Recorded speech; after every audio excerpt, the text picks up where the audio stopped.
Bom dia, bem-vindos ao segundo dia do Fórum de Advocacy Impact 2021. Meu nome é Daniela Castro, sou fundadora e diretora executiva da Impact Advocacy e queria dar boas-vindas a todos a esse segundo dia. Queria também agradecer os realizadores desse evento, além da Impact, a Impact Hub Brasília, e agradecer aos patrocinadores, Instituto Alana, Fundação Maria Cecília Souto Vidigal e Instituto Galo da Manhã.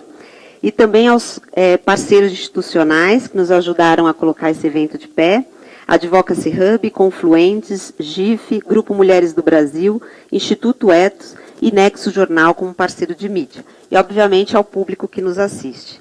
Então, nós entramos hoje, só relembrando um pouco o objetivo desse evento, que é falar sobre, começamos com uma pergunta incômoda, mas necessária, que é como promover mudanças estruturais no país, né? Como sociedade civil, o que nós estamos fazendo e se nós estamos na direção certa frente aos problemas tão profundos que ainda existem em nosso país.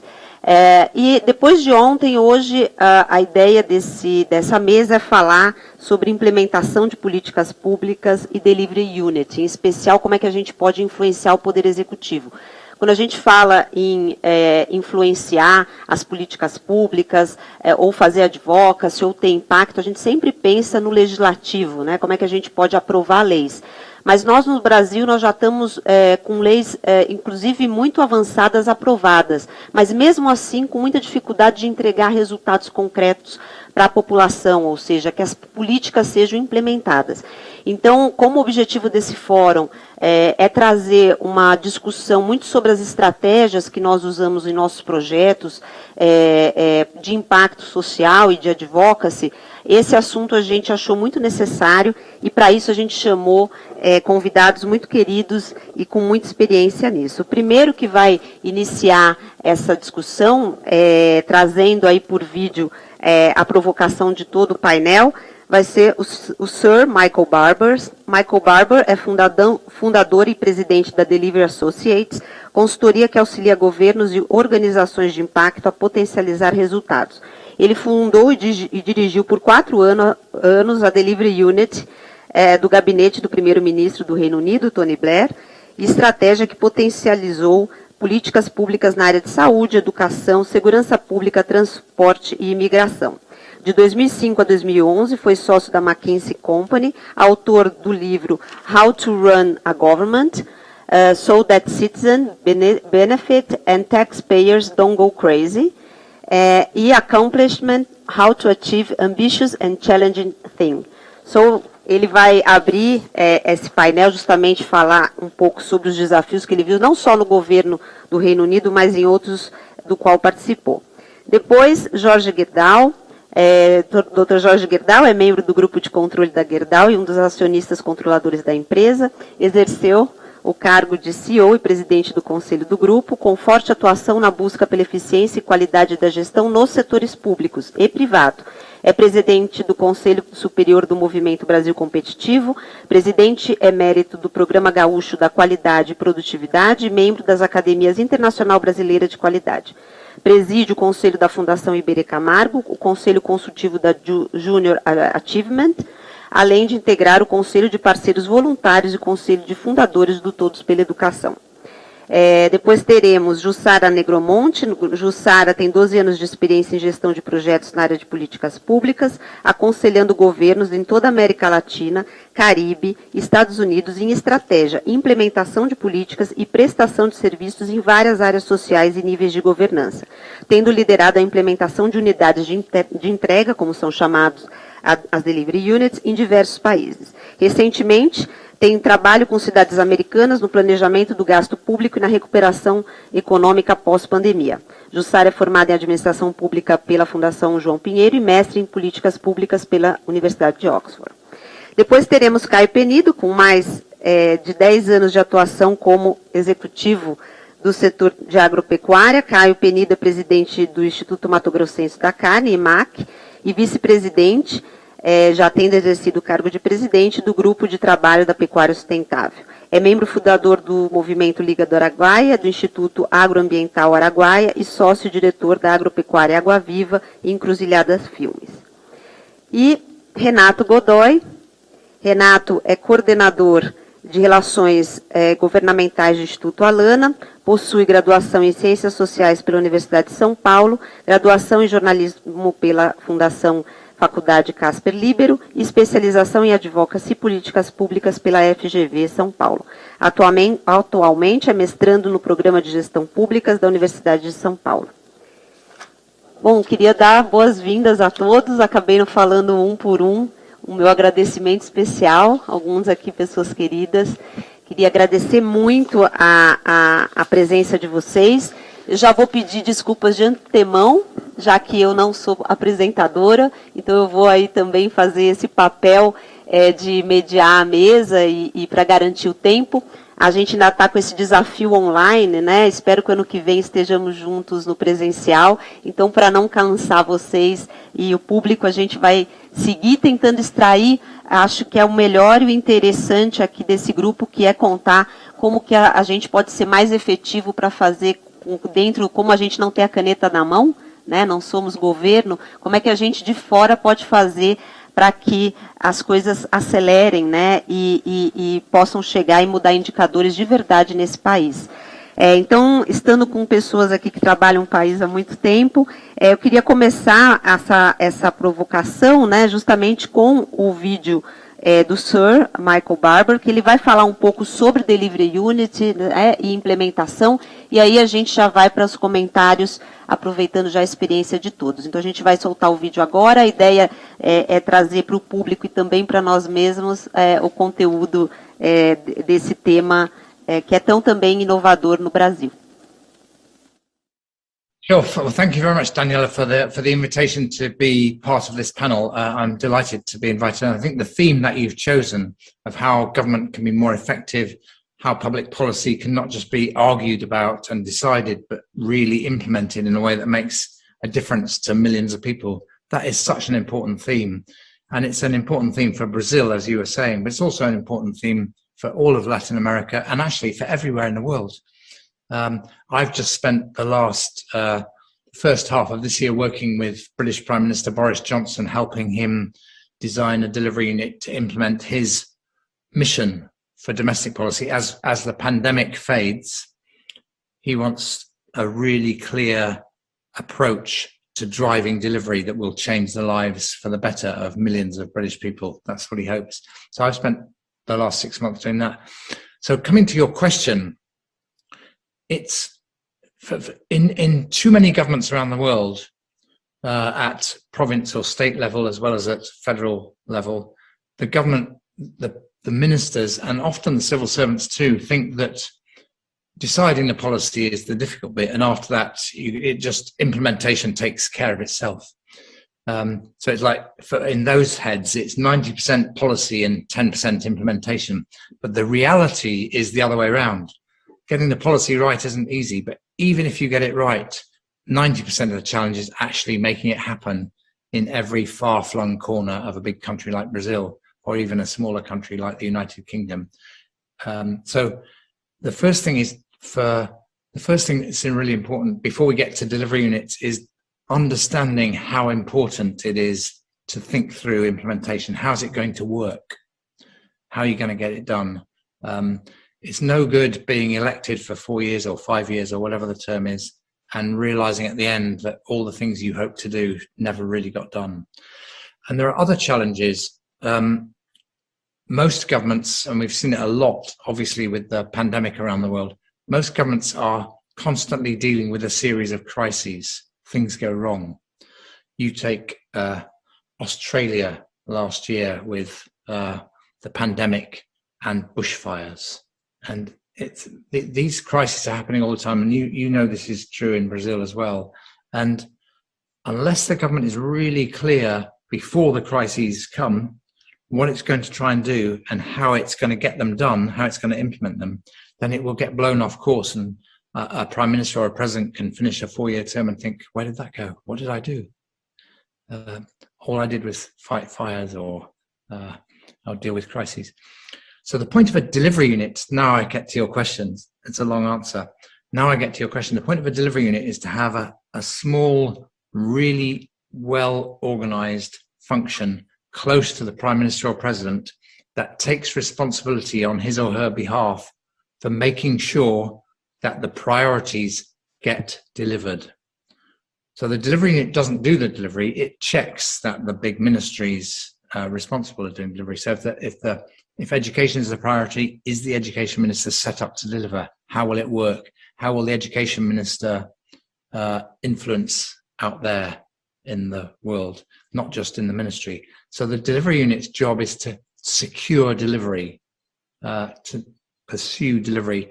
And to do that, when I've set up delivery units, like for Boris Johnson, like in the past for Tony Blair, like for the Prime Minister of New South Wales in Australia, like for Justin Trudeau in Canada, like for the Chief Minister of Punjab in Pakistan. So lots of countries have done this. There are 5 questions you have to answer, and I can take you through those if you'd like. The first question you have to answer is, what are you trying to do? Seems really obvious, but lots of prime ministers, presidents, governments find it hard to be really clear about their priorities. What's your mission? When you finish this term of office, what do you be able to tell the people of your country or your state in Brazil or the British people if you're Boris Johnson, or if you're Gladys Berejiklian in New South Wales, the people of New South Wales? What do you want to say you've achieved over that term of office? So being clear about the mission is really important, and being clear about the priorities, that's one part of answering what you're trying to do. But the other is, how much change do you want to make? It's not enough to say health is my priority, because I'm then going to say to you, well, how will the health service be different if you deliver? Will there be fewer cancer patients? Will more cancer patients survive? Will people wait less time to have an operation? What will be different about your health service? So it's not enough to have a general health our priority. You've got to say very specifically, we're going to try and achieve these things. If corruption gets in the way, or if bad government means the road or the bus doesn't work, or the school is poor, or the teacher doesn't show up. I've seen all these things all over the world, or the healthcare is bad and you spend all your life savings on some massive health crisis. These are things that ruin people's lives, that prevent them from fulfilling their ambitions. So government being effective is important. And that's why when I say to a government, what are you trying to do? I want them to define it in terms of changed outcomes for citizens. So if I take Boris Johnson, he said, I want to measurably make sure that everybody gets back into jobs after the pandemic. And we'll get that done. Or back when I was talking to Tony Blair, he said, I want nobody to wait longer than 18 weeks from being diagnosed to having the operation. So these are very specific goals. Question 2 is, how are you trying to do it? Again, it's a really obvious question, and it's about doing some really clear planning. Too many governments around the world, when they come to planning, they write some beautiful document called a plan, and it has a beautiful cover with a nice picture, and they publish it and the newspapers write about it, and then the nice plan gets put on a shelf or in a library and completely ignored. I'm not talking about that kind of plan. I'm talking about a real plan. And the things you need in a plan are the actions you're going to take, the deadline for each of those actions, and the person responsible for each of those actions. So if it's a proper delivery plan, you know the goals because you've answered question 1. What are the actions you're going to take? Who's responsible for taking them? And what is the deadline for every action? But also in the plan, you need to show how the data, the whatever it is you're tracking, how will that change as you implement the plan? We call that a trajectory. The data's here now, you want it to be there. How will it change over time? Question 3 is that all these questions are very, very obvious. Question 3 is, how will you know at any given moment whether you're on track? So if you're sitting in a capital city somewhere in the world and you're an official or a minister and you're responsible for one of these big goals, how do you know if it's working? maybe all the people you meet all day just say, oh yes, it's going wonderfully, Minister. Everything's fine. Especially if they're talking to the Prime Minister, President. Yes, everything's absolutely fine. Don't worry about it. But that's not really very helpful because you're just left uncertain. So what do you need? So you need to know if it's working. You need good data coming in from all over the country on a regular basis. We live in 2021. You can get good data from anything. And question 4, when you're not on track, what are you going to do about it? And then the final question, this is where we get straight to the delivery unit. The delivery unit's working for the President or the Prime Minister or the Chief Minister of Punjab, as I was describing earlier, or Justin Trudeau, where we spent 4 years building a delivery unit. And you're designing the system. So you're making sure the data is in place, you're making sure every department has proper delivery plans, you're making sure that these routine stock take review meetings happen, that the data is in the right place, it's all beautifully presented. And the thing about data, by the way, you have to present it in ways that even a non-statistician can understand it. It's unfair to expect a Prime Minister or a Minister to be a statistical wizard. So beautifully presented data, very clear, very simple, with integrity. So that's what the delivery unit's doing. And then it's just making sure all the time that people are on the case of solving the problems where there are problems, making sure the data is coming in, and fundamentally not accepting excuses for not delivering. This is the last thing I'll say. If you help a government department solve a problem and then things get back on track, you give them the credit. The delivery is in the background. You don't want to be in the news. You don't want big egos. You want people who will collaborate with others and get the job done and help represent the President or the Prime Minister in an effective way. If you get all of that right, the answers to those 5 questions, it makes an enormous difference to government. And I knew that first when I did this work with Tony Blair nearly 20 years ago, but I've now seen it happen in so many different contexts, in every continent, big countries, small countries, cities, regions, federal countries, not federal countries, all different cultures. This process of answering those 5 questions rigorously and then sticking with it it does work. When I left Downing Street in 2005, before I went back to work for Boris Johnson recently, Tony Blair said to me, the best thing about the delivery unit was that I knew that whatever I was doing out there in the world, and we had September the 11th, 2001, we had a war in Afghanistan, a war in Iraq, we had all these things going on. I knew that you, Michael, and your team were 100% of the time focused on the things the British people cared about most. So, and he's getting a monthly note telling him, so without having to spend too much time on it, he knows it's on track, and he knows if something's off track, I'll brief him and we'll help solve the problem. Any government can do this. It's not conceptually difficult. It's just, it requires rigor and consistency and determination. Bom, a gente quis colocar, né, todos os detalhes dessa experiência rica, e eu já vou passar para vocês, porque o mais importante é a gente já comentar sobre o que o Sir Michael disse. Dr. Jorge, vou começar pelo senhor. Acho que o Dr. Jorge já conhece o Sir Michael Barber, também tem inúmeros projetos que vão muito nessa linha. E aí eu vou lhe perguntar, Dr. Jorge, o senhor participou de vários governos em vários momentos do país, né? Muito tentando realmente ter uma agenda, né, de políticas públicas, né, saindo do papel, tendo resultados. Como é que o senhor vê o desafio do país hoje? O senhor concorda, e o Sir Michael fala que isso também é um desafio no mundo todo, que um dos problemas é a implementação de políticas, ou seja, é fazer com que as políticas entreguem os resultados finais para as pessoas. Como é que o senhor vê isso ao longo dos governos e da sua experiência? Bom, em primeiro lugar, meus parabéns pelo trabalho do Advocacy e Impacto. Realmente é da maior importância esse debate que está sendo colocado. E eu diria que, para mim, é música que eu escutando o Michael falando, porque eu tenho muito claro um conceito estabelecido que hoje, o maior desafio do Brasil são em dois pontos, na minha experiência com o MBC, né, que nós cuidamos de 4 áreas, mas as duas mais importantes, no meu entender, é o conceito de governança de uma forma global para o país, e o segundo é a educação e o analfabetismo funcional, que é o maior item de atraso.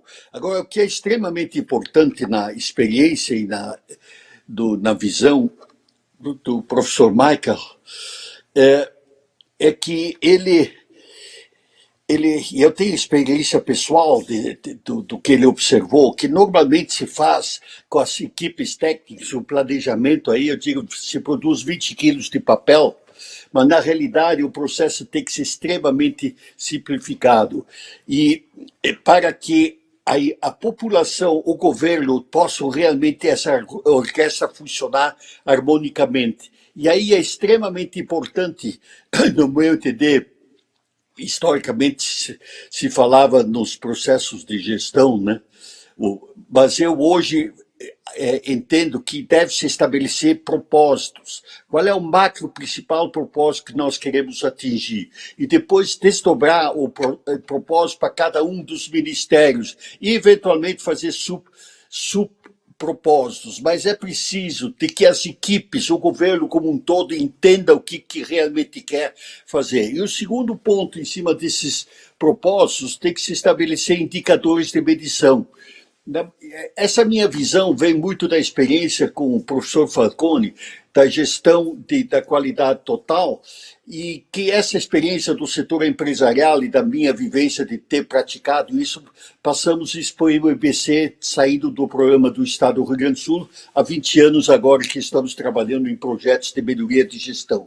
Então, essa clareza de definir o propósito, mas o propósito tem que estar desdobrado em metas concretas para que todo mundo entenda. E essa experiência, nós já tivemos alguns trabalhos extraordinários feitos com o MBC, né? Eu diria que o melhor trabalho de forma ampla, assim, com resultados positivos, foi conseguido no governo de Eduardo Campos, no Pernambuco. Ele tinha reuniões semanais com os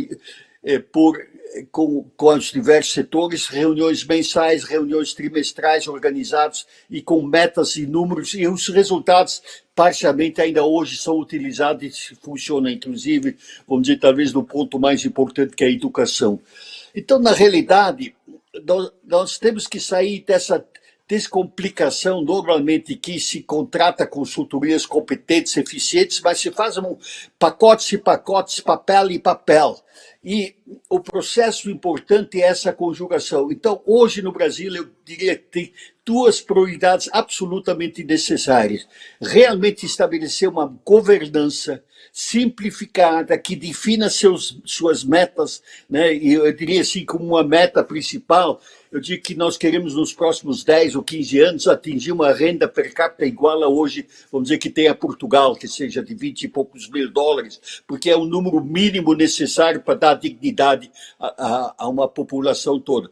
E desdobrar isso por ministérios. É muito interessante que hoje vemos alguns ministérios, né? Eu me permito colocar 2 ministérios que talvez já por tradição, mas por funcionamento, hoje estão funcionando, vamos dizer, dentro de estruturas de projeto, planejamento, mas principalmente com propósitos executivos. É do Ministério da Agricultura. Aliás, nós estamos com um projeto de digitalização total do Ministério, que é um projeto sensacional para poder se comunicar até o pequeno produtor com os projetos objetivos. E o segundo projeto extraordinário que está acontecendo, a gestão do Ministério de Infraestrutura, né? Com o ministro Tarcísio, vamos dizer, ele tem metas claras, vamos dizer. O orçamento do Ministério dele, eu acho que é 6 bilhões, 8 bilhões, um número ínfimo, né? Ele já atingiu uma meta de realizações, privatizações e concessões de 85 bilhões, se não me engano o número, e está com uma meta clara de 250 bilhões. Então, você vê quando existe, lógico, o ministro tem uma tradição que nós tivemos com o MBC já fazendo trabalhos com ele no governo da presidenta Dilma, né, depois com o Temer aí sobre o sistema ferroviário, mas então existe realmente uma tecnologia simplificada de gestão. E eu estou convicto que tem que ser por propósitos e estabelecer as principais metas em cima desses propósitos. Essa é a maior deficiência hoje do Brasil. Obrigada, doutor Jorge. Muito interessante, acho que eu vou só fazer um ponto que é meta finalística, né? A gente, às vezes, hoje fala melhorar a educação, como que a gente pode realmente ter que os governos entrem, saiam e eles se comprometam a entregar metas do país, e independente, né, que sejam até de visões políticas diferentes, mas que não faça o que a gente está acostumado a ver, né, que é a interrupção e a descontinuidade de políticas. E aí eu vou chamar a Jussara, antes de passar para o Caio e para o Renato, que eles vão falar muito sobre, na prática, né, estão em 2 projetos muito diretamente ligados à implementação, para que a Jussara lhe complemente, principalmente no trabalho dela. Obrigada, Jussara, eu sei que você está fora do país. Obrigada pela participação, e você trabalha, né, com o Sr. Michael nos projetos. Quais seriam as principais barreiras de implementação? Então, o Dr. Jorge fez essa provocação olhando o Brasil, e na sua experiência na parte conceitual e na parte prática, né, eu também fui de governo, eu também compartilho, quando você está no governo, você tem ali diferentes barreiras, né, que vão desde dos funcionários até questão de planejamento, governança. Qual que você listaria que seriam as principais barreiras, em geral, na implementação de políticas públicas? Daniela, essa é uma ótima pergunta, e eu acho que o que eu vou trazer aqui não vai ser muito diferente do que o Michael falou e o seu Jorge falou também não, porque eu sinto que está tudo muito alinhado mesmo ao que eles já trouxeram, né? Acho que, assim, nos meus quase 12 anos de experiência no setor público, eu fui identificando aí ao longo desse tempo algumas barreiras que são semelhantes, assim, independente do sistema de governo, se é um sistema republicano, se é um sistema, por exemplo, de autoridade monárquica, né? Assim, eu já trabalhei em sistemas de todo tipo e os problemas são muito semelhantes, né? Também em nível municipal, estadual, federal, isso aí não faz muita diferença, não. E interessante também observar que, às vezes, assim, a gente acha que os maiores problemas, né, é falta de recurso, é falta de pessoas, quando, na verdade, eu não acho que é muito por aí, não. A minha observação me leva a entender que, na verdade, os problemas são outros, né, as barreiras são outras. Então, assim, uma primeira barreira que eu queria trazer, que também eu vi na fala tanto do Michael quanto do Jorge, é essa falta de uma definição clara de sucesso, né? E por definição clara de sucesso, eu me refiro a um objetivo que seja, primeiro, quantificável e, segundo, temporal, né? Então, seja algo que é possível quantificar claramente e que tenha um lapso temporal, né? Até quando que a gente vai alcançar esse objetivo.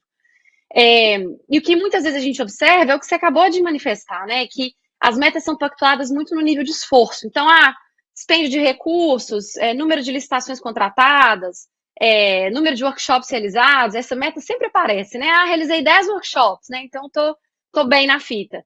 E essas metas, elas não são pactuadas mostrando claramente qual que vai ser o benefício para o trabalhador, para o cidadão, para a empresa, né? O benefício final para o cidadão, isso não fica claro. E uma outra falha relacionada a essa primeira é como que essa meta é comunicada ao longo do que eu chamo cadeia de entrega, que são todas aquelas pessoas que são responsáveis pela implementação desde o nível mais alto hierárquico do governo, ou seja, um ministério, né? Uma secretaria, até a ponta, onde a política de fato entrega ao trabalhador, né? Ou ao cidadão, enfim. Que seriam as escolas, os presídios, os bancos, os hospitais, enfim. E por não saber exatamente qual que é a meta que essas pessoas se responsabilizam por, né? Fica difícil elas saberem o que elas estão entregando no final das contas, né? Então, elas não conseguem, inclusive, nem saber quão longe ou perto elas estão de cumprir uma meta, porque elas não sabem que essa meta existe, né? E aí, uma terceira barreira que está relacionada também com essas duas foi exatamente o que o Jorge comentou, da ausência de um sistema robusto de dados. E por sistema robusto de dados, eu me refiro a um sistema que tenha granularidade, ou seja, o nível do dado ele é suficiente para realmente auxiliar a tomada de decisão, frequente, que é o mais importante, que às vezes a gente tem dado que é o que? Anual, né? O que isso vai ajudar na tomada de decisão? Como é que você toma decisão uma vez por ano, né? Não existe isso. E mais importante é que esses dados sejam incorporados às rotinas e, de fato, usado pela liderança para tomada de decisão, né? Então, deixa eu ver se eu tenho tempo aqui. Acho que não, né? Meu tempo acabou. Queria citar um exemplo, mas não sei se eu ainda tenho tempo. Como é que está meu tempo aí?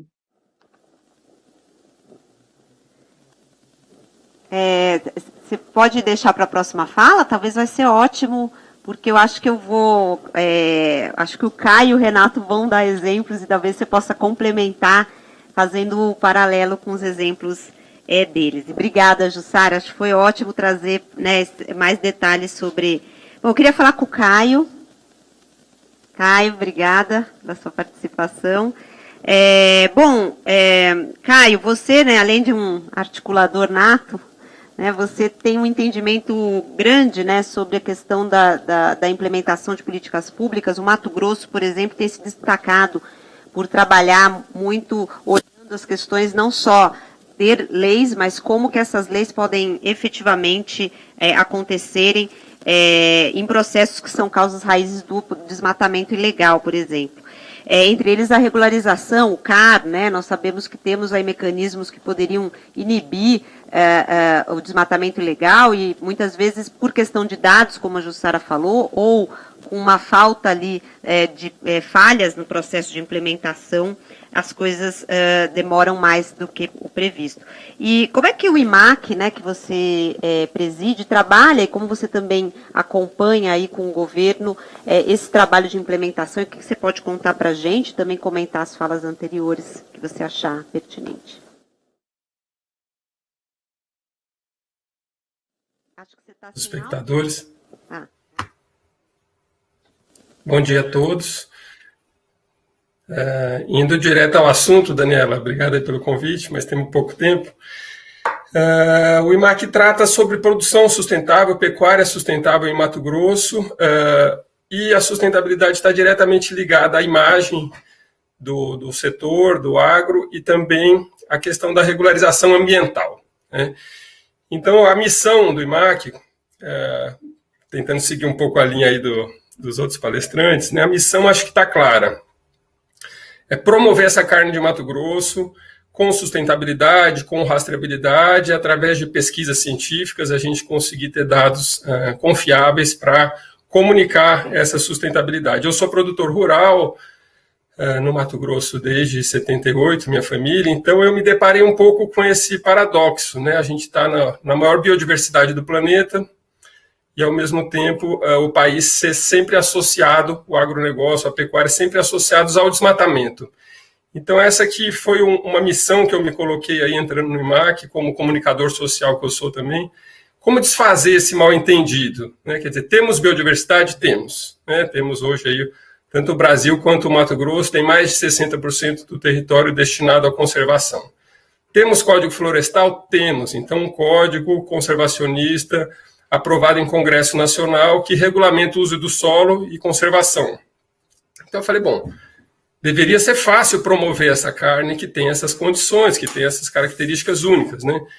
Então, quando a gente vai promover essa carne, a gente se depara com os nossos concorrentes no mercado mundial de carne, por exemplo, Austrália, Estados Unidos, e dentro da Europa, a própria França, a Irlanda, países com pouca biodiversidade, sem um código florestal e num clima temperado também, que não permite que a produção deles seja carbono eficiente como a nossa, né? Então, a gente tem um mundo de coisas para comunicar, mas a gente se depara na falta de implementação do Código Florestal. Então, sim, realmente esse código existe, foi criado, foi aprovado, mas não está implementado. E isso se torna um calcanhar de Aquiles da atividade.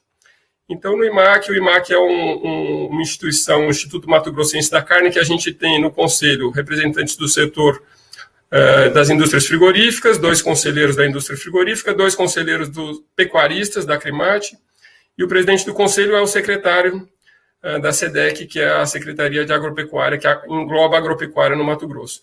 Então, temos todas essas partes importantes da cadeia envolvidas para solucionar essas questões.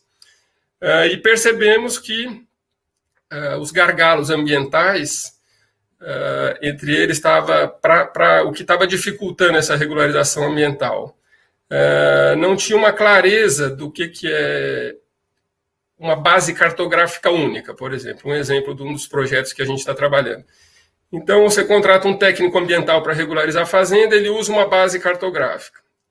O analista da Secretaria do Meio Ambiente usa outra base cartográfica, já dá distorção. Quando voltam as pendências, esse produtor conversa com esse técnico, atende aquelas pendências, manda para a Secretaria do Meio Ambiente, um outro analista da Secretaria analisa e pega outra base cartográfica. Então, principalmente em relação à questão hídrica, nascentes, APPs e reserva legal, a gente tinha muita distorção. Então, é uma forma de solucionar essa distorção. Outro problema prático, fazendas que hoje as indústrias frigoríficas já promovem a rastreabilidade do gado que está sendo abatido. Então, elas fazem uma checagem se tem sobreposição com terras indígenas, com unidades de conservação, se tem trabalho escravo e se tem embargos ambientais. As fazendas embargadas, elas são impedidas de fornecerem para as grandes indústrias frigoríficas que já fazem esse monitoramento. Então, faltava também a gente criar um mecanismo de reinserção dessas fazendas que desmataram ilegalmente. Então, nós criamos no IMAC o PREM, que é o Programa de Reinserção e Monitoramento, que tem por escopo exatamente, ao se comprovar com tecnologia, ao se comprovar que essa fazenda cercou a área desmatada, que essa área está em regeneração, o nosso sistema, uma empresa contratada que faz esse monitoramento, quando ela dá o ok, que a área está cercada, está em regeneração, essa fazenda volta a fornecer para as grandes indústrias, trazendo essa carne para a legalidade, porque essa carne, esse gado não está morrendo no pasto, de alguma forma ele está indo para o mercado de uma forma mais informal, né? Então, uma forma da gente estimular também essa regularização. Então, acho que são 2 exemplos de projetos bacanas do IMAC, que nossa missão é criar valor na biodiversidade, né? Então, não é associar desmatamento ao agro, para o agro resolver o problema do desmatamento. A gente tem lei, tem código florestal, tem que implementar, e o desafio nosso é criar valor nessa biodiversidade para que o mercado regulamente a conservação através do mercado mundial de crédito de carbono, através do mercado mundial de serviços ambientais, que vão ser discutidos agora na COP, onde eu estarei presente, que a gente consiga achar uma solução que preserve a imagem do nosso país, aí a maior potência ambiental do mundo. Obrigado, pessoal. Obrigada, Caio. E passo para o Renato agora. Renato, vou aqui, o Instituto Alana, né, falando da atuação, não dá para não fazer referência, é uma referência em advocacy, né, com várias ações de sucesso, principalmente na defesa dos direitos de criança e adolescente, mas que vocês também estão olhando para o desafio de implementação de políticas públicas, né, que é, de certa forma, algo que vocês também estão com um projeto em especial, né, o do Parques Naturalizados, vocês começaram a olhar essa questão. Então, da sua experiência em advocacy, né, e também acho que a gente trouxe aqui o olhar, né, do próprio Caio para outros setores, e você trabalha muito na área social, né, de implementação de direitos. Como é que você pode falar um pouquinho também sobre esse desafio de implementação? Legal. Bom dia, Daniela. Cumprimento também meus colegas de mesa. Bom dia àqueles e aquelas que nos assistem. Primeiramente, não poderia iniciar sem agradecer, né, e parabenizar pela organização desse fórum de suma importância. Acho que justamente no momento em que a gente precisa tanto falar sobre a implementação de políticas públicas, né, para superar essa crise econômica, sanitária e, sobretudo, social, na qual, infelizmente, nós estamos inseridos. Bom, esse projeto, né, dos parques naturalizados, que é uma ação de incidência nos executivos municipais, que é promovida pelo Instituto Alana em parceria com a Rede Urban 95, ele visa promover cidades mais verdes e amigáveis para as crianças e também visa contribuir para a promoção da justiça climática e o debate sobre a superação, sobre os impactos, né, dos impactos da mudança climática e promover uma justiça socioambiental e climática para todas as infâncias. Então, são parques públicos, né, construídos em espaços ao ar livre, desenvolvidos principalmente a partir de elementos naturais e da própria topografia dos terrenos, né, propiciando o brincar livre, o vínculo com o espaço público, com a natureza e inclusive promovendo essa reflexão sobre as mudanças climáticas.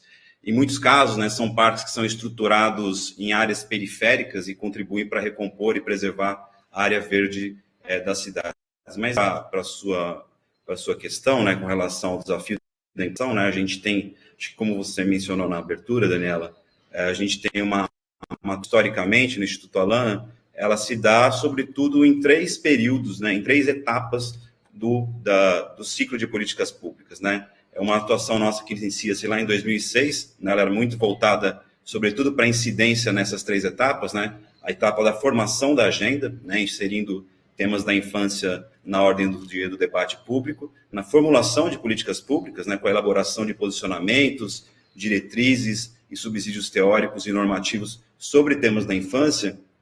E, finalmente, né, o espaço mais privilegiado dessa nossa atuação era o espaço da tomada de decisão, né? Congresso Nacional, né, buscando sensibilizar e influenciar os tomadores de decisão do Executivo e, sobretudo, do Legislativo, a levar em consideração a prioridade absoluta dos direitos de crianças e adolescentes, previsto no artigo 227 da Constituição Federal. Portanto, esse trabalho sistemático e estratégico nessas 3 etapas, formação de agenda, formulação de políticas públicas e tomada de decisão, que a gente pode debater, acho que seja o tema, talvez seja o pano de fundo de vários dos debates aqui, se trata de lobby, relações governamentais, mas é um processo que visava imprimir as crenças, né, a gente continua com esse processo ativo, visa imprimir as crenças e causas da organização nos atos de ofício dos tomadores de decisão. De lá para cá, né, a gente colheu muitos bons resultados, né, como você mencionou na abertura, nós temos excelentes normas, né, hoje sobre os direitos de criança e adolescente, sobretudo no Brasil, né, o Marco Legal da Primeira Infância, que é fruto de um trabalho amplo de advocacy, de uma ampla coalizão da sociedade civil, né, nós temos o Estatuto da Criança e do Adolescente, que é sim também um fruto de advocacy, de uma ampla mobilização que se dá no contexto ainda, né, na Constituinte, que originou a Constituição de 88, né, e a gente faz esse esforço conjunto, esse esforço cotidiano de atuar para que haja a manutenção, né, dessas legislações que infelizmente, vem sofrendo, sobretudo o ECA, investidas com o intuito de diminuí-lo, flexibilizá-lo ou até extingui-lo. Então, a partir de uma reflexão, a gente observou que a gente tem, com bastante sucesso, essa incidência na tomada de decisão para ampliação dos marcos legais e para manutenção dos marcos legais. Mas a gente entendeu, né, que eu acho que é o tema dessa mesa aqui de hoje, a gente entendeu uma necessidade muito grande de passar para a próxima etapa desse ciclo de políticas públicas, né? A gente entende, como o professor Michael mencionou na abertura, há uma barreira, muitas vezes, né, por vezes, no nosso caso aqui, a gente olha, parecem ser barreiras intransponíveis entre a tomada de decisão e a implementação em si da política pública. Então, a gente passou internamente a construção do programa Criança e Natureza, debater também a nossa presença nos municípios, lado a lado com os gestores públicos, na implementação de políticas públicas, né? Então, né, uma dessas iniciativas é justamente os parques naturalizados, né, que eles são fruto de uma missão técnica, de algumas missões técnicas, que são viagens que nós organizamos, justamente desenhadas para propiciar aos gestores públicos brasileiros um intercâmbio com gestores públicos da Alemanha, nas cidades de Grinsheim e Freiburg, né, que são cidades reconhecidas internacionalmente como cidades que garantem, né, o direito da criança à natureza, e colocam em primeiro lugar no planejamento urbanístico o acesso da criança à cidade, à natureza e ao livre brincar, né? Então, a gente tem uma experiência que eu posso contar mais à frente de bastante êxito, de bastante produtiva, né, nesse intercâmbio entre os públicos brasileiros e alemães, e a gente tem promovido essa política já em 5 municípios, de grande e médio porte, e com a ideia de ampliar para 10 até o ano que vem. Eu posso mencionar com mais detalhes e trazer também alguns desafios para a implementação e também para a posterior fase, que é a fase da avaliação, que a gente também começa a promover. Obrigado. Obrigada, Renato. Vou pegar o gancho seu e também do Caio, para passar para o Dr. Jorge, que eu acho que ele tem aí uma experiência grande, porque um dos pontos principais que também o Sr. Michael falou que é fundamental para ter entrega é o compromisso do tomador de decisão. né? Então, se o tomador de decisão, tanto que depois a Jussara pode me corrigir, a Delivery Unit, um dos pontos que eu sempre vejo é que precisa estar atrelado ao gabinete, né, de quem toma a decisão, de quem tem a vontade política. Também na literatura se diz muito que as mudanças, elas ocorrem em muitas políticas quando há vontade política, né, ou seja, há a decisão de entregar um resultado. Então, o Renato falou disso, da formação de agenda, né? Então, primeiro precisa querer, né? E precisa, porque existe aí na implementação essa ordem, né, que tem que vir para que as coisas aconteçam. O próprio Caio falou da participação do governo, né, do IMAC, querendo fazer com que haja uma regularização. E aí, doutor Jorge, o senhor, por exemplo, eu acompanhei muito a estratégia brasileira, digital brasileira, né, uma questão que poderia melhorar tantas áreas, né, no país, que é o Brasil ter dados e ser tudo digital, ajuda a sociedade civil a controlar, ajuda o governo a monitorar. E o senhor estava numa experiência no Conselho de Desenvolvimento Econômico e Social, né? E aí esse plano saiu. Esse plano eu já o li, né? Ele é muito robusto, ele teve aí vários grupos de trabalho, mas teve a sua atuação direto no centro de poder, né? Nesse sentido, o senhor tem algum comentário para dividir com a gente sobre como foi essa experiência, né? E se realmente, como o senhor Michael Barber disse, né, precisa querer, o governante com a caneta na mão precisa querer? Bom, eu acho que, Daniela, é extremamente interessante esse exemplo que você coloca, que é um bom exemplo do não exemplo, tá certo? Foi feito um esforço enorme de trabalhos e trabalhos de muito valor, mas completamente afastado de qualquer atitude de incorporação desses trabalhos nos órgãos responsáveis por essa atividade para incorporar esse debate da sociedade como propósitos a serem atingidos, né? E muito menos, vamos dizer, como foi colocado, para mim foi um prazer ouvir tanto o Renato como o Caio, né, que você vê que eles têm clareza do propósito a ser atingido. E, vamos dizer, só isso já é extremamente importante. Então, esse trabalho de planejamento que foi feito, né, ele praticamente quase igual como não ter existido, no meu entender, em termos concretos de execução. Por quê? Porque, e aí eu volto ao tema, né, e que o Michael coloca de uma forma muito clara, vamos dizer, eu posso ter o propósito, mas se eu não definir o desdobramento de metas a atingir, né, com clareza, e definir o responsável pela condução dessa meta, tá, é a mesma coisa que não fazer planejamento. Então, na realidade, eu diria o seguinte, a cultura de governança, tá, no Brasil é quase que nula, tá, em termos de estruturas governamentais. Você tem em alguns setores atitude de governança e estruturação, mas eu diria que hoje a discussão, vamos dizer, eu tenho que definir o propósito, eu tenho que definir o que eu quero fazer nos próximos meses ou no primeiro ano, o que eu pretendo atingir em 2, 3 anos, e qual é a visão que eu vejo a médio e longo prazo. Tá certo? Então, sem essa cultura de governança, nós não vamos sair do lugar. Então, é muito interessante, vamos dizer, que você coloca essa pergunta, e isso é um exemplo absoluto que houve um esforço de mobilização da sociedade com participação de pessoas com alta classificação, mas que na sua execução, né, é igual a não ter se feito esse trabalho. Mas por quê? Porque falta completamente a cultura de governança da estrutura governamental. Eu vou me permitir ainda, para chocar mais a não governança, eu digo assim, você pega um jornal que nem o Valor, tá?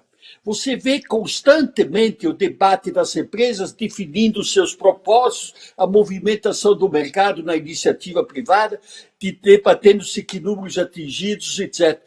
Como tem muita empresa hoje vinculada ao mercado de capitais, imediatamente as reuniões de prestação de contas aos acionistas estabelecem as suas metas de médio e longo prazo, né, planos de investimento, etc. É uma transparência absoluta. A palavra transparência quase que não existe. Tem duas coisas que tem que se trabalhar e mobilizar. É o respeito aos relacionamentos, o respeito ao eleitor, respeito aos meus colegas, respeito à minha família, mas o fator de transparência é decisivo. Eu não tenho transparência de qualquer órgão praticamente.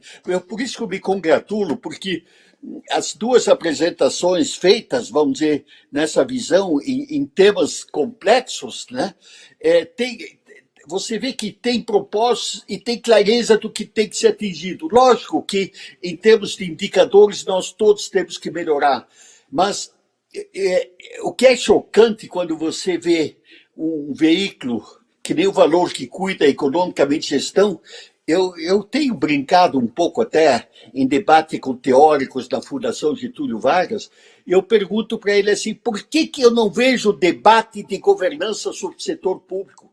Enquanto o setor privado está 24 horas prestando contas, se informando, tá certo? Eu não vi um artigo até hoje, me lembro assim, teórico, sobre o não funcionamento de governança.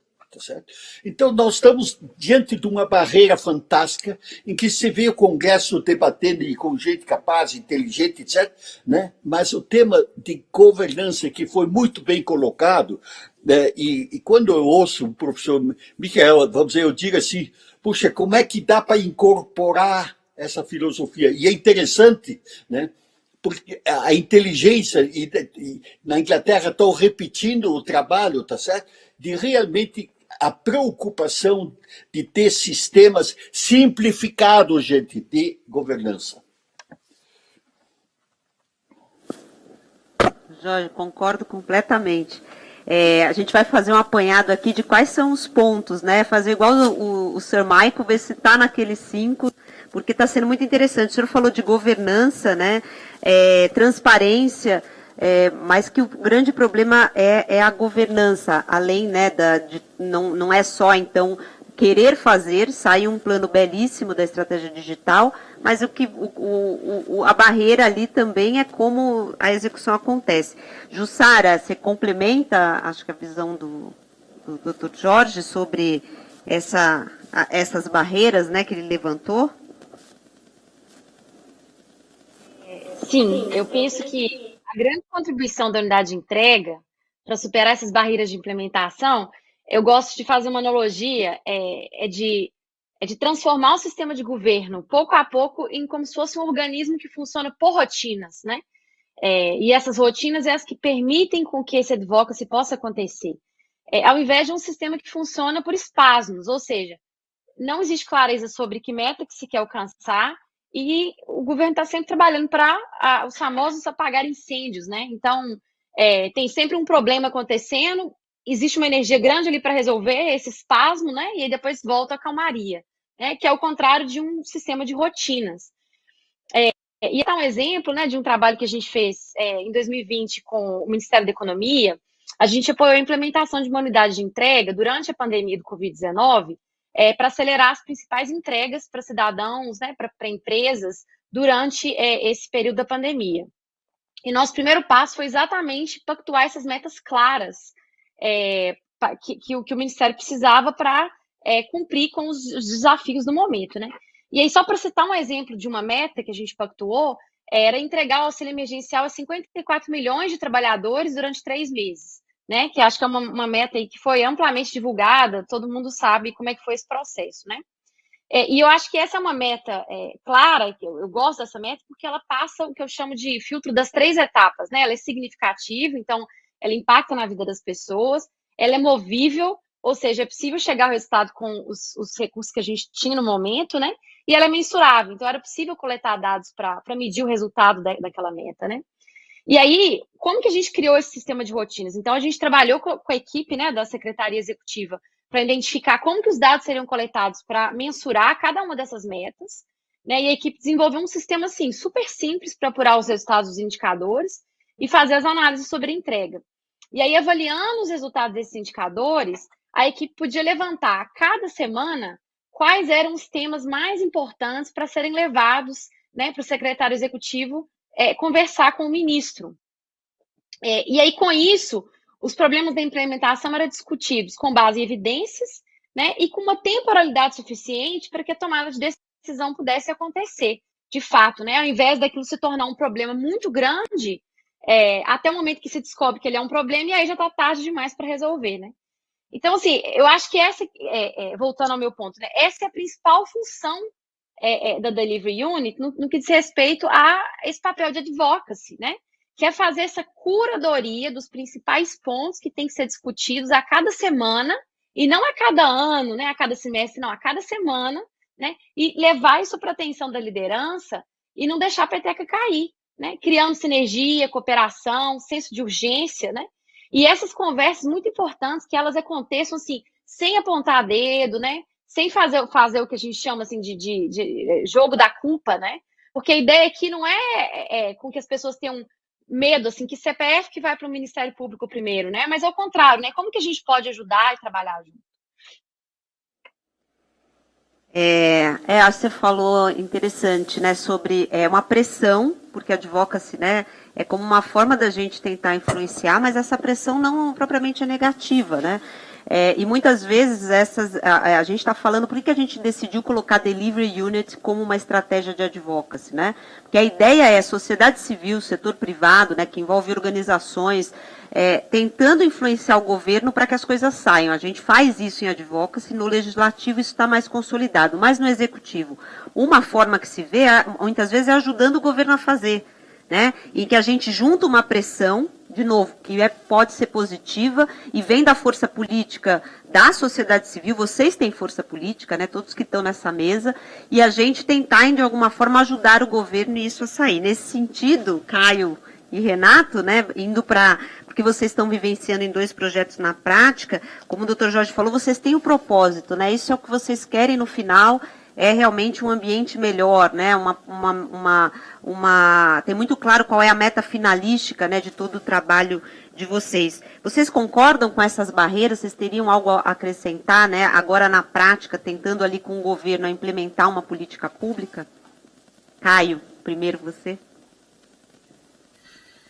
Então, pelo IMAC e pelo GTPS também, quando eu estava na presidência, a gente percebeu que tem uma agenda comum, positiva, né, que dá para unir setor produtivo, indústrias frigoríficas, governo, pecuaristas e as instituições também do terceiro setor, né. Então, essa agenda, a gente fala de intensificação das áreas degradadas, das pastagens degradadas. Hoje, no Mato Grosso, 44% aproximadamente das pastagens estão com baixa produtividade, estão degradadas. Então, a gente tem um trabalho de intensificar essas áreas, aumentar a oferta de alimento e melhorar a balança de carbono ao mesmo tempo. Então, essa é uma missão comum que atende demanda de segurança alimentar e atende demanda de mudanças climáticas. E na questão de conservação, a implementação do Código Florestal, respeito ao Código Florestal. Então, a gente trouxe conversamos com o governo primeiro, a agenda é essa, o governador, a secretária, é implementar o código, combater o desmatamento ilegal e autorizar o desmatamento legal, respeitando o Código Florestal aprovado em Congresso Nacional, e essa é a nossa segurança jurídica. Então, a agenda é essa, implementar código, combater, fiscalizar desmatamento ilegal e estimular a conservação, além do que o Código Florestal exige, através do PSA. Então, para isso, a gente fez uma grande costura aí com esses setores, todos alinhados, para a gente conseguir separar o joio do trigo entre os produtores, quem está produzindo com sustentabilidade, com regularização ambiental, fundiária, sanitária. Esse tem que ser diferenciado. A gente tem que buscar agregar valor a esse produto sustentável também, para estimular mais produtores a virem para esse game.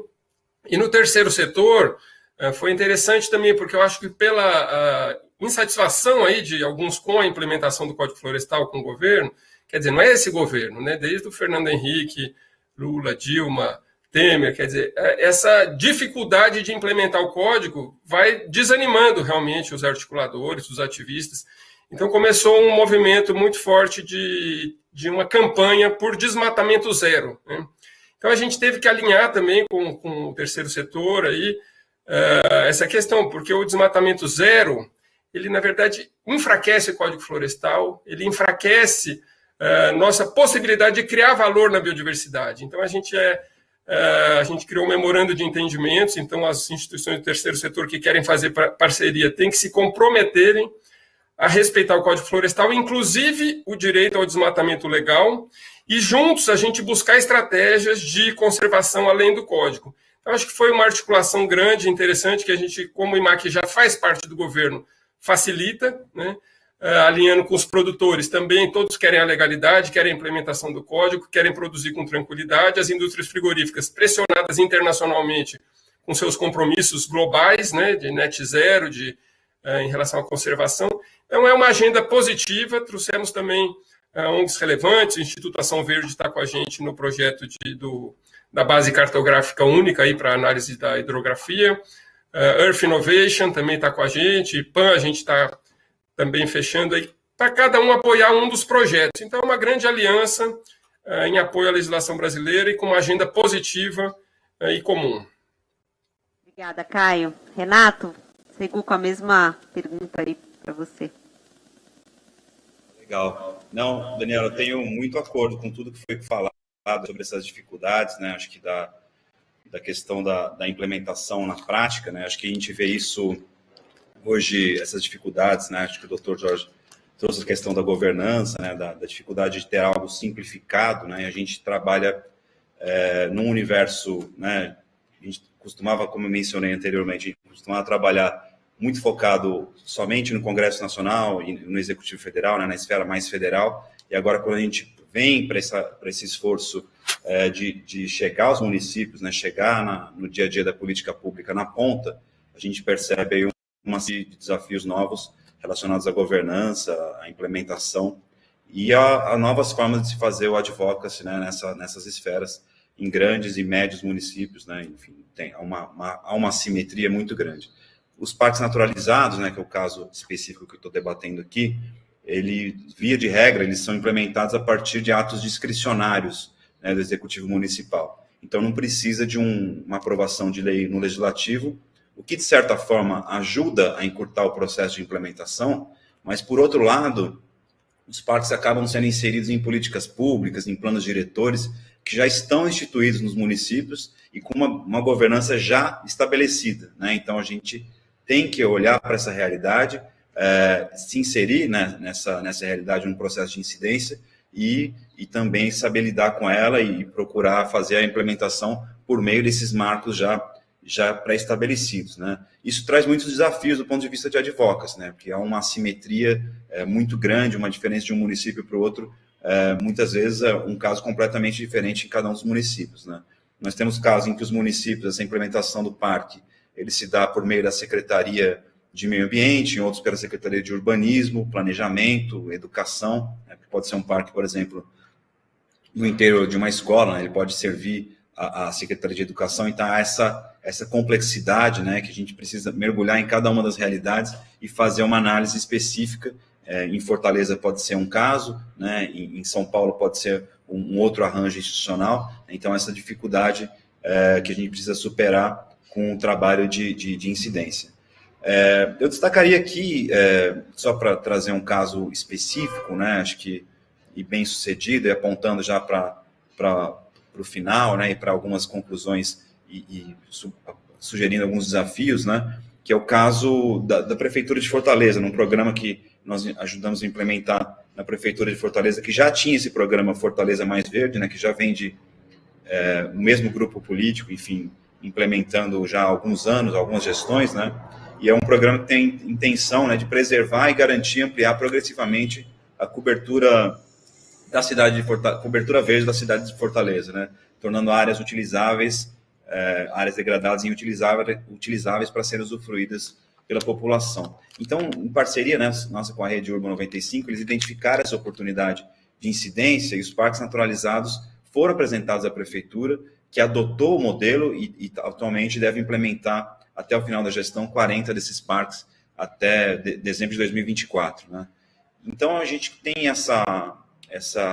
esse desafio, né, dessa assimetria que eu mencionei, mas ao mesmo tempo a gente entende que é um projeto que pode ganhar em escala, dada o seu apelo com relação à questão climática e também o baixo orçamento, relativamente baixo orçamento que ele tem, em função de ser baseado em soluções encontradas na própria natureza. Obrigada, Renato. Gente, a gente está indo para o final, mas eu vou pedir aqui uma atenção especial de vocês. É uma mesa que está muita gente escrevendo sobre, né? Talvez a gente vai ter que se desdobrar aí, talvez, doutor Jorge, falar sobre governança e sobre... Né, e também gente querendo entender os casos, né, que vocês trouxeram, porque queria entender como há muita busca por conhecer como que acontece na prática a implementação, né? E aí, como a gente está indo para o final e a gente quer manter aqui tentar, né, manter aqui o horário, mas eu queria que vocês pensassem na pergunta final que eu fiz ao Sr. Michael, para vocês também comentarem depois. 1h30, 1 minuto e meio, e que é realmente a razão desse fórum, né? Que faz a pergunta, será que nós, como sociedade civil, nos nossos mais variados projetos, né, se a gente realmente está provocando essa mudança e o que a gente pode fazer? Antes de passar essas últimas considerações do Sr. Michael, eu conversei com ele falando, bom, né, e qual que é o papel da sociedade civil nisso tudo, né? O senhor trabalhou com o governo. A gente percebe que a política, que é o que deve ser, talvez, é uma palavra tão desgastada, mas que é uma das tarefas mais nobres, né? A gente brigar pelo bem comum, se o país não vai ser bom para todos, né? Ele não vai ser bom para ninguém. E é algo que é um trabalho que mesmo eu vejo quem trabalha em advocacy, e eu tive uma experiência de ir para governo, e eu posso dizer que foi a experiência mais gratificante da minha vida, né? Mas também a mais desafiadora. E a gente vê na política simplesmente o jogo pelo jogo, né? É uma desconexão do que realmente a gente tem que, no final das contas, é entregar um país melhor, é mudar a vida das pessoas, mas ela está se tornando e se torna uma celebrização, um momento de fofocas, um momento de o jogo pelo jogo, né? E eu fiz esse desabafo com o Sr. Michael e eu vou passar para ele fazer aí as considerações e aí vocês também pensarem um pouco nessa última reflexão, né, da política e também do nosso papel como sociedade civil, porque acho que todos que estão aqui nessa mesa e nos assistindo, a gente quer um país melhor e tem trabalhado de formas diferentes, às vezes com visões diferentes, mas sempre mantendo o diálogo, e aí eu deixo depois 1 minuto e meio para cada um, já me desculpando pela celeridade do tempo. Então, eu vou passar agora para as palavras finais do Sr. Michael Barber. I do think civil society has a very significant role to play, and first I want to say I think you explain that one of the big challenges in modern politics and modern government very, very well. That there's a political game going on, which is quite divorced from the actual task of delivering results, and if it goes too far, I'm talking globally now, it will be very, very damaging to our collective future. So the first thing is, if we can get more governments, and many do this, to, even if they know they have to play the game, if you're a political leader, you do have to do that. But if at least they have an agenda that is clear and will make a difference, and then they can keep explaining, that will help. But civil society can help, I think, in 2 or 3 ways. The first is to find ways to make becoming a politician, going into politics, more attractive.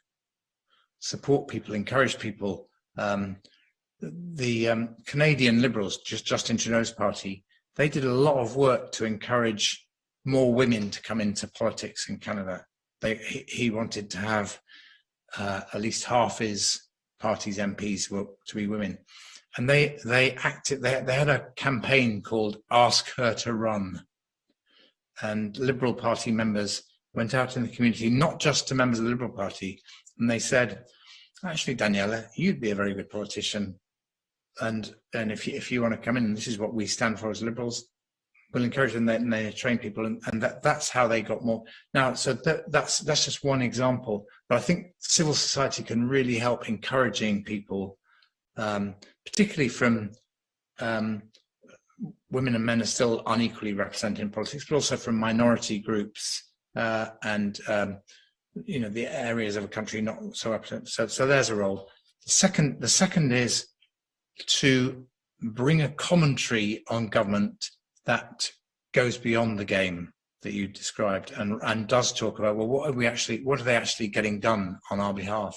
So a kind of because the media is a real problem in this, because it loves reporting the game, and there's the media reports the game and the politicians play the game, and then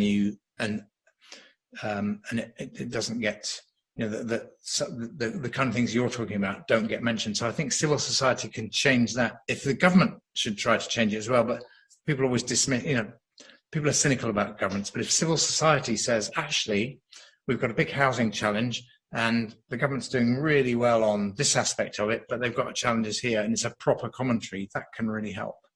And then the third is to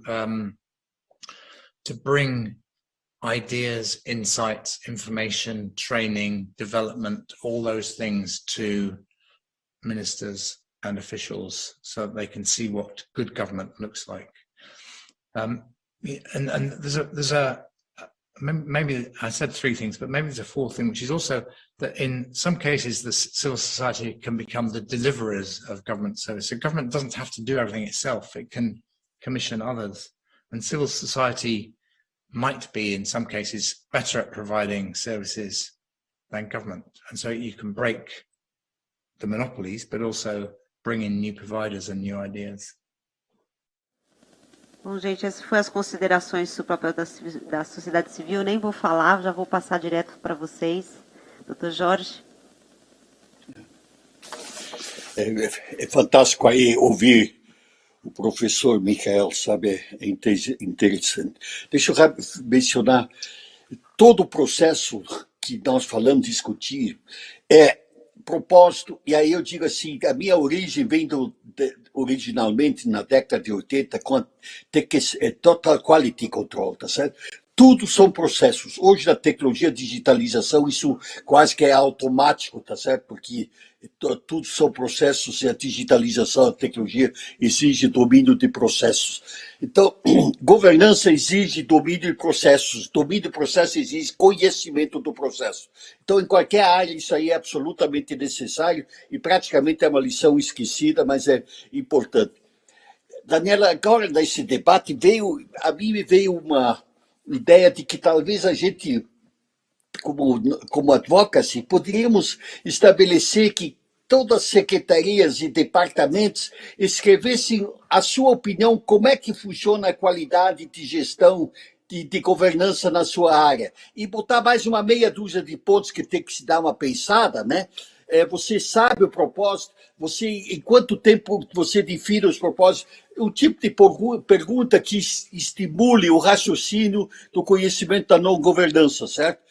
E finalmente, vamos dizer, eu acho que a sociedade civil, eu há muito tempo tenho essa frase e utilizo ela nos meus diálogos, apresentações assim: sem participação e pressão da sociedade civil, nós não vamos modificar a visão política do país. Então, o processo político tem que sentir a pressão da sociedade civil.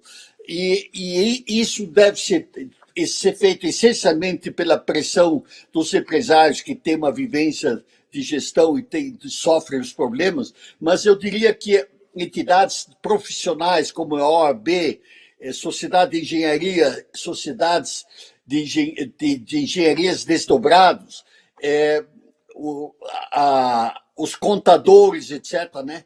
Devem todos eles, como sociedade civil, e eu tenho um amigo liberal que disse, todos deveriam ter o seu capítulo Brasil, tá certo? O que deve fazer?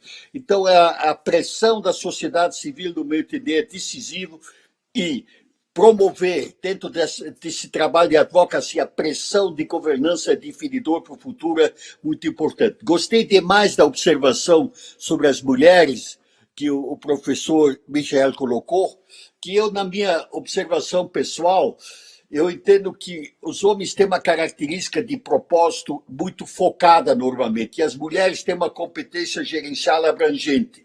Isso, fizessem pesquisas, teriam explicações históricas sobre isso. O homem vai para o objetivo da guerra, ou vai para o objetivo da caça, né? E a mulher tem que gerenciar o resto todo.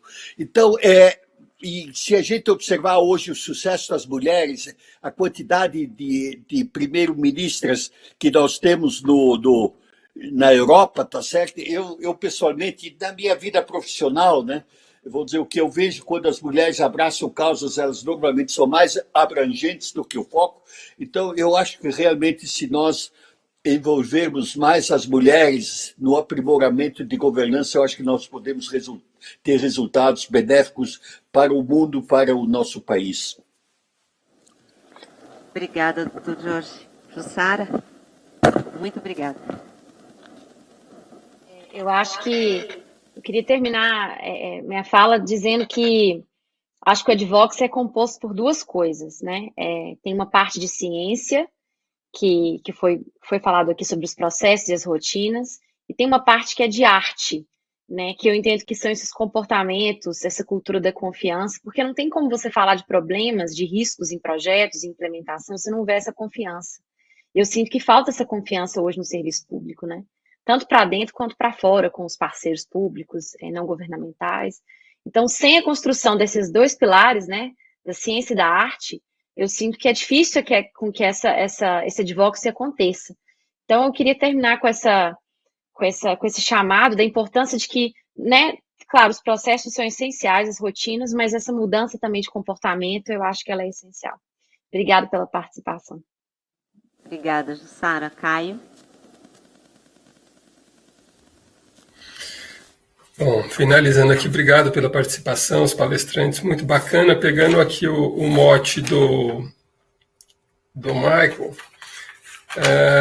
um pouco essa questão, muitas pessoas boas no setor privado, trabalhando com governança, sabendo bem as regras do jogo, os indicadores, né, se intimidam para entrar na vida pública, né, acho que tornar essa carreira política mais atrativa, né, e alguns elementos que eu vejo que dificultam muito é essa questão do jogo pelo jogo, né, que foi citado. Então, você entra com uma missão, às vezes, clara, a gente vê isso acontecendo com os governos, entra com um projeto, uma proposta, no discurso muito bom, as pessoas votam e quando eles entram no poder, encontram esse jogo pelo jogo e começa a ser sufocado por acordos, concessões, né? Eu acho que isso desestimula muito aí a revolução aí do setor público, a eficiência, burocracia também. No próprio IMAC, a gente se depara com a lentidão de aprovação de projetos, de parcerias, termos de cooperação com instituições dos governos. Então, é uma questão bem complicada. A questão da mídia, eu acho que é uma outra questão importante, né? Tanto mídias tradicionais quanto as redes sociais, a gente percebe que a polarização, as acusações proliferam muito mais do que uma agenda positiva transformadora, né? Então, esse acho que é um desafio de comunicação. Eu, como comunicador, também estou nessa missão aí de criar valor na biodiversidade, no produto brasileiro que carrega a biodiversidade por lei e que pode ter baixas emissões de gás de efeito estufa. Como que a gente transforma essa mensagem positiva num assunto atrativo para as redes sociais? Como que a gente deixa essa agenda positiva sexy para difundir, para sair nas redes tradicionais, nas redes sociais? Como que a gente rompe essa barreira aí da polarização que replica muito mais, que viraliza muito mais? Acho que é um desafio de comunicação também. Obrigado, Daniela. Obrigada, Caio. Renato? Bom, obrigado, Daniela. Obrigado a todos os colegas aqui que debateram temas tão relevantes e com contribuições tão importantes. Eu elencaria, Daniela, como principal desafio para nós da sociedade civil, né, nesse debate da implementação e apontando para os próximos passos, né, eu adoto como principal desafio a gente combinar esforços nacionais, né, estando presente e tendo um papel relevante, né, nas grandes decisões, né, nos grandes temas do Congresso Nacional, do Executivo Federal, e ao mesmo tempo o desafio de combinação macro, atuação local dos municípios, né, lado com gestores públicos, visando a implementação dos marcos legais da Constituição Federal, das leis federais que são aprovadas em âmbito nacional. Né? Então, acho que casar essas duas atuações hoje, no nosso entendimento, no Instituto Alana, é o grande desafio da sociedade civil e da nossa organização. Né? Isso não só no campo da infância, né, mas na sociedade civil como um todo, porque é um trabalho árduo que exige coordenação, né, que exige muito recurso e acúmulo de força política, né, em um momento mudado de país, mas a gente tem visto cada vez mais mobilizações nesse sentido, o entendimento da complementaridade, né, da coordenação entre essas atividades em âmbitos federal, estaduais e municipais. E apontaria também, claro, para o processo eleitoral do ano que vem, né, que acredito ser um processo chave, né, para o rumo da sociedade civil no Brasil. Acho que a gente precisa estar presente nos grandes debates para que a gente possa incidir no sentido de trazer um debate qualificado em torno de políticas públicas, né, para que o debate seja centrado nas políticas públicas, na implementação, né, para que todos esses problemas que foram apontados aqui hoje, né, como a falta de transparência, a burocracia, a falta de indicadores, a falta de dados, né, a falta de simplificação, para que isso possa ser debatido como algo central no processo eleitoral e que a gente possa, de fato, promover um debate qualificado e ter políticas públicas na implementação no dia a dia para melhorar o país. Obrigada, Renato. Eu nem preciso comentar, porque acho que todos os comentários eu concordo. Quem sabe dessa mesa a gente não sai com algumas ações, né? Aí falar sobre governança, eu advogo muito pela existência de metas finalísticas, acho que tem que ter um compromisso com resultados. Saíram outras ideias aqui. Eu queria agradecer demais, doutor Jorge, Caio, Renato, Jussara. Foi assim, realmente, eu cuidei da curadoria, né, dessa mesa e de outras, porque é realmente um assunto que nos move. Queria agradecer demais, desculpa o curto tempo para um assunto tão complexo, mas quem sabe ano que vem, ao vivo e a cores, né? E talvez durante esse ano a gente não possa pensar em ações conjuntas. Queria agradecer todo mundo que nos escuta. Agora a gente vai para um pequeno intervalo, a gente vai ter o Cases e Causas, que é o Advocacy na Cultura, o case da American for the Arts. É uma mesa muito importante, ela concretiza aí mostrando que o desafio em outros países. Queria agradecer de novo a Advocacy Impact Hub, toda essa equipe que está cuidando para que o evento aconteça, nossos patrocinadores, Instituto Alana, Fundação Maria Cecília Souto Vidigal, Instituto Galo da Manhã, nossos parceiros, Advocacy Hub, Confluentes, GIF, Etos, Grupo Mulheres do Brasil e Nexo. E obrigada por ficar com a gente até agora.